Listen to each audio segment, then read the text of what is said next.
Ini juga menjadi satu dalil bahwa membaca Al-Quran itu harus ada gurunya, harus ada yang diikutin, tidak bisa otodidak, harus bersanad jelas. Kita mengikuti guru kita mengikuti gurunya, gurunya guru kita mengikuti gurunya, terus seperti itu sampai ke Rasulullah, sampai ke malaikat Jibril, dan malaikat Jibril dari Allah. Jadi tata cara baca Al-Quran kita ini dengan sanad yang benar, dengan bacaan yang baik, itu adalah bacaan sebagaimana yang dibaca oleh Rasulullah. Kita tidak boleh sembarangan memberikan penjelasan tentang isi Al-Quran, tentang ayat-ayat Al-Quran. Harus ada guru. Jangan menafsirkan Al-Quran sesuai akal kita.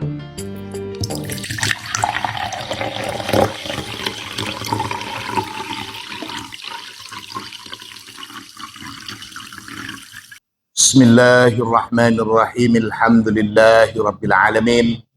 Allahumma salli ala sayyidina Muhammadin al-fatih lima ughliq wal khatim lima sabaq nasiril haqqi bil haqqi wal hadi ila siratikal mustaqim wa ala alihi haqqa qadrihi wa miqdarihil azim.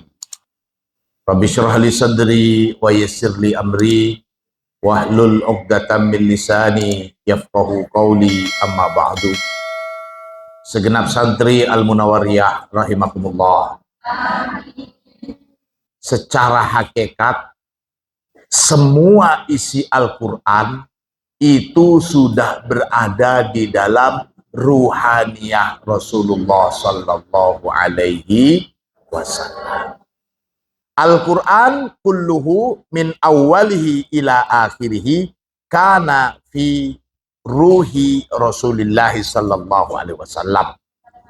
Dan ketika malaikat Jibril membawa wahyu, Rasulullah bisa memahami seolah ada sesuatu yang keluar dari ruhaniyah beliau.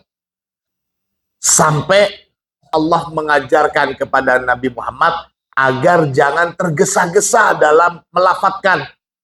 Belum selesai malaikat Jibril memberikan satu ayat atau satu wahyu, Nabi Muhammad sudah ingin segera mengucapkan hal tersebut. Arti sudah segera melafadzkannya. Karenanya Allah berfirman, wala ta'jal bil Qur'an min qabli ayyubdo ilaika wahyu wa qur rabbi zidni ilma. Dan janganlah kamu bersegera, janganlah kamu tergesa-gesa wahai Muhammad bil Qur'an, dengan tujuan atau untuk membaca Al-Quran, min qabli ayyubdo ilaika wahyu, sebelum wahyu yang dibawa oleh malaikat Jibril, yang diajarkan oleh malaikat Jibril kepada Nabi Muhammad itu selesai tersampaikan begitu. Wakul, dan katakanlah Muhammad, Rabbi, wahai Tuhanku, zidni, tambailah aku ilman, ilmu pengetahuan.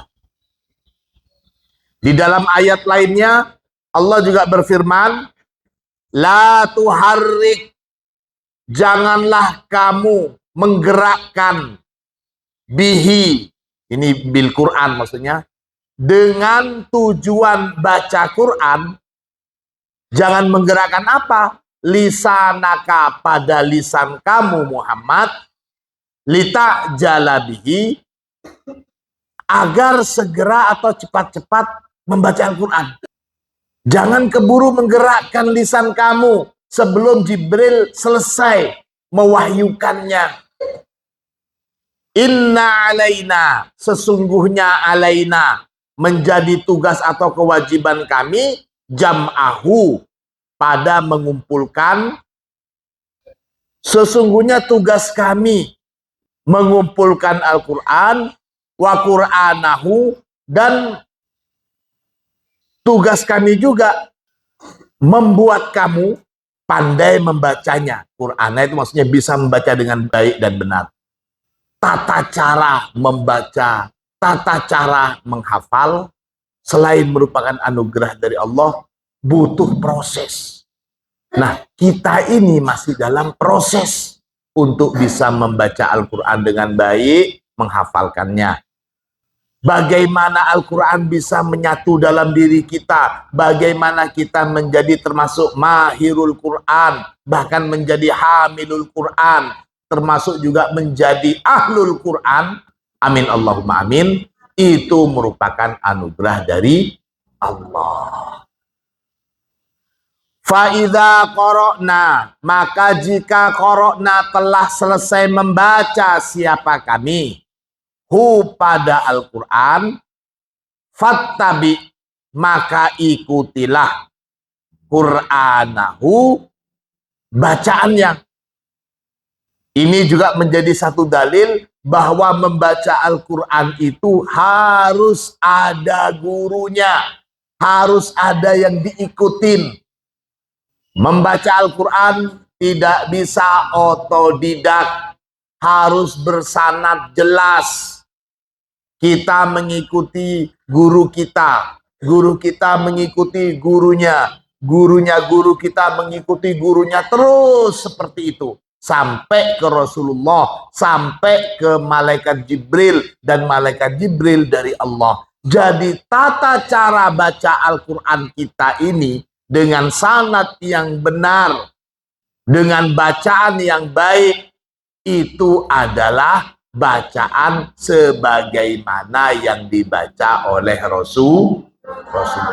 Allahumma sholli ala Muhammad. Summa, kemudian, inna, sesungguhnya, alaina, menjadi tanggungan atas kami, bayanahu, pada penjelasan Al-Quran. Ini juga menjadi dalil bahwa kita tidak boleh sembarangan memberikan penjelasan tentang isi Al-Quran, tentang ayat-ayat Al-Quran. Harus betul-betul ada guru, harus betul-betul bersanad. Jangan menafsirkan Al-Quran sesuai akal kita. Meskipun benar dalam penjelasan Al-Quran, tapi kalau itu dengan akal, maka itu salah. Di kalangan umat Islam sendiri itu ada virus-virus yang seolah-olah merelatifkan Al-Quran. Apa sih gunanya menghafal Al-Quran itu? Al-Quran kan kitab sudah lama, sudah jadul sekali. Apa mungkin diterapkan saat ini? Apa sih fadilahnya menghafal Al-Quran? Keutamaannya itu apa sih? Untuk masa depan, biar kehidupan yang lebih cerah dalam hal duniawi, umpamanya. Tidak harus hafal Al-Quran. Banyak itu teman-teman saya, tetangga-tetangga di rumah yang nggak hafal Al-Quran, tapi kelihatannya kehidupannya enak, makmur. Mobilnya 4, kerjaannya banyak. Sementara yang hafal Al-Quran, ya begitu-begitu saja. Na'udzubillah, summa na'udzubillah min dzalik. Hal-hal seperti ini pasti akan kalian jumpai di luar. Dan itu menjadi satu tantangan. Menjadi satu tantangan buat kalian sebagai calon ahlul Quran. Semakin kita berusaha mendekatkan diri kepada Allah, tantangannya pasti akan semakin berat, besar, susah, dan seterusnya. Sebagai santri Al-Quran, kita wajib meyakini bahwa Al-Quran adalah kalamullah. Terdapat banyak sekali asror atau rahasia di dalam Al-Quran, baik yang sudah terungkap atau yang belum, banyak sekali. Segala hal bisa dirujuk melalui Al-Quran bagi ahlinya. Semakin didalami Al-Quran, maka akan semakin terasa bahwa diri ini tidak tahu apa-apa. Sekali lagi, Semakin Al-Quran itu didalami, diselami, dipelajari dari semua aspek keilmuan Al-Quran, maka kita akan merasakan semakin bodohnya diri ini. Ternyata kita nggak tahu apa-apa. Banyak sekali asror atau rahasia-rahasia Al-Quran yang masih belum terungkap tentunya. Al-Quran sebagai kalamullah itu merupakan tanzil. Tanzilum mir rabbil alamin. Tanzil. Tapi untuk pemaknaan, pemahaman yang Allah berikan kepada hamba-hamba Allah, kepada para hamba pilihannya, itu merupakan tanazzulat. Ada tanzil, ada tanazzulat. Tanazzulat pemahaman Al-Quran yang bersifat ilhami, bukan akli. Asror Al-Quran akan terus ada dan berkembang sepanjang zaman. Tidak akan pernah berhenti seseorang bisa menemukan keistimewaan Al-Quran. Allahumma salli ala Muhammad. Wakanatil ayatu, wakanat dan ada al-ayatu apa ayat, tanzilu turun apa ayat, fayaqulu maka bersabda Rasulullah, siapa Rasulullah sallallahu alaihi wasallam, do'u letakkan ha pada ayat, baina ayatin kada wa ayati kada. Oh, ayat ini taruh di antara ayat ini, taruh di sini, taruh di sini. Al-Baqarah mulai dari 1 sampai ayat terakhir itu semuanya hak paten, hak cipta dari Rasulullah, bukan karangan, bukan rekayasa. Urutannya ayat pertama apa, ayat kedua apa, itu bukan karangan orang, tapi itu langsung Rasulullah sebagai wahyu dari Allah. Dan itu sudah ada di dalam diri Rasulullah. Oh, ini di sini, tempat ayat ini di sini. Dan itu salah satu mukjizat Al-Quran juga. Peletakannya itu langsung dari Allah melalui Rasulullah. Para sahabat tinggal nulis. Para sahabat menjalankan apa yang diinginkan oleh Rasulullah. Ini. Jadi peletakan ayat ini ke sini, ayat ini di sini, ayat ini di sini, muafakotan sesuai 5 dengan apa-apa fi ruhihi yang ada di dalam ruhnya Rasulullah sallallahu alaihi wasallam asy-syarif yang mulia. Bal bahkan waqad kana hadzal Qur'anu, waqad kana sungguh telah ada hadzal Qur'anu apa Quran ini, fi arwahi, Al-Quran ini juga sudah ada fi arwahi di dalam ruhaniyah kasirin minas sahabati, ada di ruhaniyah banyak dari kalangan sahabat. Mudah-mudahan Al-Quran ini juga pada hakikatnya sudah berada di ruhaniyah kita. Mudah-mudahan kita semuanya termasuk yang mendapatkan anugerah bahwa dalam ruhaniyah kita sudah ada Al-Quran. Nah, di sini dikatakan di banyak diri sahabat sudah ada hakikat Al-Quran itu. Ini contoh ayat ini. Walaqad khalaqnal insana min sulalatin min tinin summa ja'alnahu nutfatan fi qararin makin. Summa khalaqnan nutfata 'alaqatan fa khalaqnal 'alaqata mudghatan fa khalaqnal mudghata 'idhaman fakhalaqnal mudghata idhaman fakasawnal idhama lahman summa ansha'nahu khalqan akhar. Ketika Rasulullah membacakan ayat ini, Rasulullah membaca ayat ini kemudian sampai kalimat khalqan akhar, ada para sahabat waktu itu. Faqala Umar, Setelah Rasulullah membaca ayat itu sampai pada kalimat summa ansha'nahu khalqan akhar. Rasulullah belum menyambung, belum meneruskan ayat ini, tiba-tiba sahabat Umar bilang, fatabarakallahu ahsanul khaliqin. Ini yang dikatakan oleh Rasulullah itu adalah ujung dari ayat yang kita baca tadi. Gini betul. Terusannya kan fatabarakallahu ahsanul khaliqin. Mendengar sahabat Umar mengungkapkan kalimat itu, qala Rasulullah sallallahu alaihi wasallam, lantas Rasulullah bersabda, walladzi nafsi biyadih, demi Allah, demi zat yang diri ini berada di dalam genggamannya, berada di dalam kekuasaannya, innaha, sesungguhnya ayat, khutimat, diakhiri apa ayat, bima, dengan apa-apa, takallamta, yang telah mengucapkan siapa kamu Umar, bihi, dengan ma.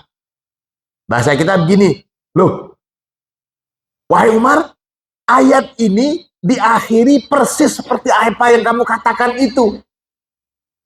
Padahal itu adalah ayat yang baru Rasulullah sampaikan kepada sahabat. Belum disampaikan sebelumnya. Sebelum Rasulullah selesai menyampaikan ayat itu, sahabat Umar bilang begini, fatabarakallahu ahsanul khaliqin. Contohnya begini nak, lihat. Alhamdulillahi rabbil alamin, arrahmanir rahim, maliki yaumiddin, iyyaka na'budu wa iyyaka nasta'in, ihdinas siratal mustaqim, siratal ladzina an'amta alaihim. Belum selesai, terus ada yang bilang, ghairil maghdubi alaihim waladdallin. Belum selesai saya menyampaikan Fatihah secara lengkap, di ujung ayat itu ada yang berkata seperti itu, ghairil maghdubi alaihim waladdallin. Lantas saya bilang, surat yang saya katakan ini, yang saya sampaikan ini, ujungnya persis seperti apa yang kamu katakan. Paham maksudnya ya? Paham? Nah, begitu juga dengan kisah antara Rasulullah dengan sahabat Umar di dalam membaca surat Al-Mu'minun 12-14 ini. Walaqad khalaqnal insan, walaqad khalaqna, dan sungguh telah khalaqna, menciptakan siapa kami, al insana, pada manusia, min sulalatin, dari saripati, mintin, tanah. Kami sudah menciptakan manusia ini dari saripati, tanah. Summa, kemudian, ja'alna, telah menjadikan siapa kami, hu, pada saripati tanah ini, nutfatan, pada mani. Dari tanah kemudian diciptakan atau dijadikan mani. Mani itu fi qararin makin. Mani itu tersimpan fi qararin makin, di tempat yang kokoh, yakni rahim. Rahim wanita itu di dalam Al-Quran disebut dengan qararin makin. Qararin makin ini hanya punya wanita, laki-laki tidak punya. Laki-laki nggak punya. Wah, ini menjadi satu fadilah atau keutamaan wanita. Punya safety box. Di dalam Al-Quran disebut qararin makin. Summa ja'alnahu nutfatan fi qararin makin.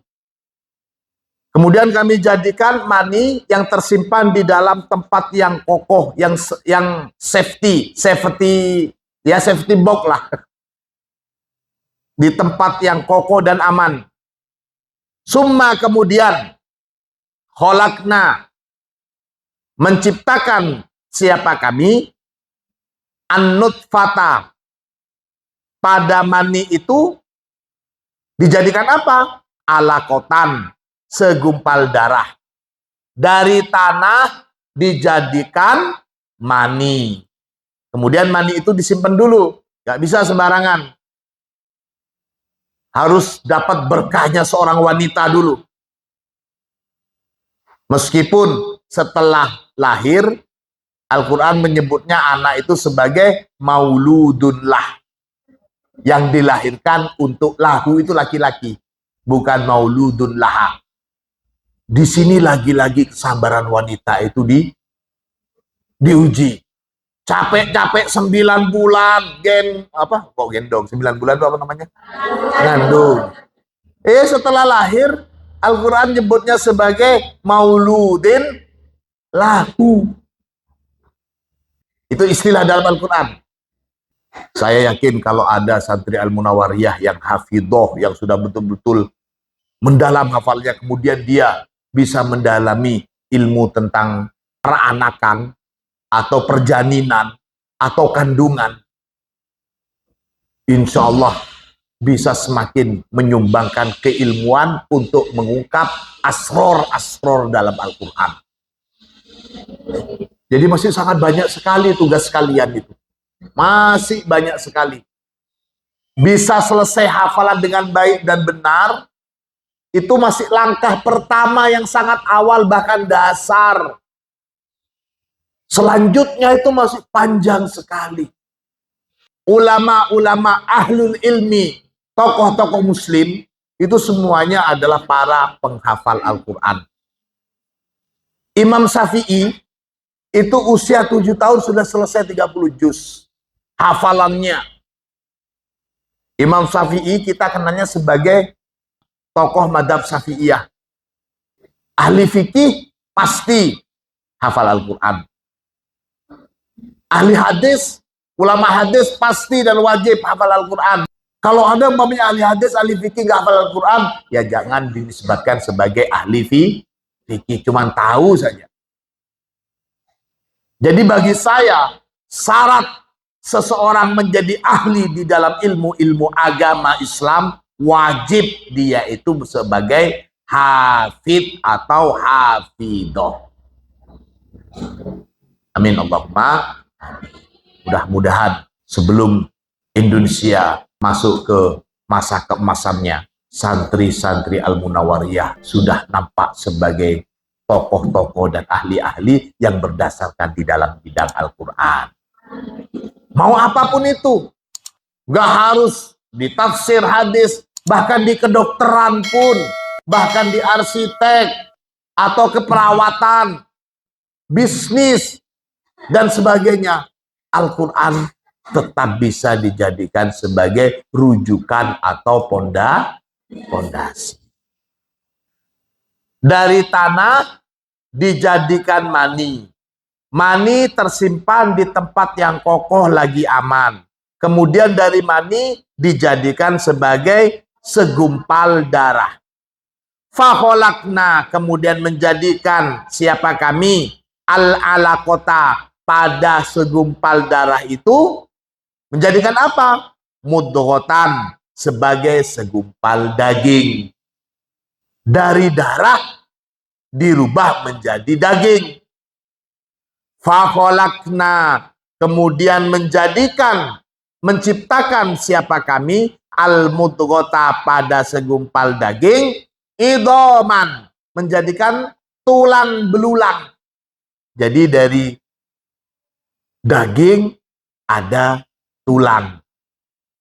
Fakasauna, kemudian kasauna membungkus siapa kami, al-idhoma, pada tulang-tulang itu, lahman, dengan daging. Summa, kemudian ansya'na, membentuk siapa kami, hu, pada lahman itu, kholqon, dengan bentukan akhor yang lain. Nah, setelah terbentuk tulang ditutup dengan daging, kemudian dibentuklah dengan bentukan lain, tidak seperti bentukan sebelumnya, tidak seperti segumpal darah, tidak seperti mani, tidak seperti tanah. Jadi kalian itu dari daging, kalian itu ada tulangnya, kalian itu berasal dari segumpal darah, berasal dari mani, dan kalian juga asal mulanya adalah dari tanah. Nanti akan kembali juga ke. Jadi ketika Rasulullah menyampaikan firman Allah yang berkaitan dengan penciptaan manusia, sahabat mendengarkan dengan khusyuk. Setelah Rasulullah sampai di kalimat summa ansha'nahu khalqan akhar, spontanitas keluar dari ruhaniyah sahabat Umar mengatakan fatabarakallahu ahsanul khaliqin, yaitu ungkapan kekaguman, ungkapan ketakjuban. Ya Allah, Allah betul-betul pencipta yang paling sebaik-baiknya pencipta ya. Begitu dari tanah kok jadi seperti ini. Subhanallah. Nah, ketika Rasulullah mendengar sahabat Umar mengungkapkan kalimat itu, lantas Rasulullah bilang, "Walladzi nafsi biyadihi innaha khutimat bima takallamta bih." Demi Allah Umar, ayat yang saya sampaikan ini diakhiri dengan apa yang kamu sampaikan itu. Nah, di sini untuk menegaskan di dalam ruhaniyah banyak sahabat sudah ada isi Al-Qur'an. Wallahu a'lam bishawab. Mudah-mudahan ilmu kita bermanfaat. Al-Fatihah.